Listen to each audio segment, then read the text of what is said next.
আমি এই মানুষটাকে সব থেকে বেশি সম্মান এবং শ্রদ্ধা করি কয়েকটি কারণে।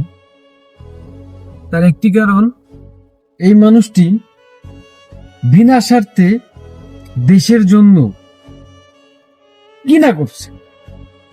নিজের স্বামীকে হারাইছে, নিজের সন্তানকে হারাইছে। তার এমনও সুযোগ ছিল সে অন্য দেশে গিয়ে থাকতে পারত, কিন্তু সে কখনো তার দেশ ছেড়ে, দেশের মানুষ ছেড়ে কখনো যায়নি। সে শুধু তার দেশের মাটি, দেশের মানুষের চিন্তাই করছে। আর একটা কারণ, এই মানুষটি কখনো আলেমদেরকে অসম্মান করেনি। এই মানুষটি সারাটা জীবন আলেমদেরকে সম্মান শ্রদ্ধা করছে।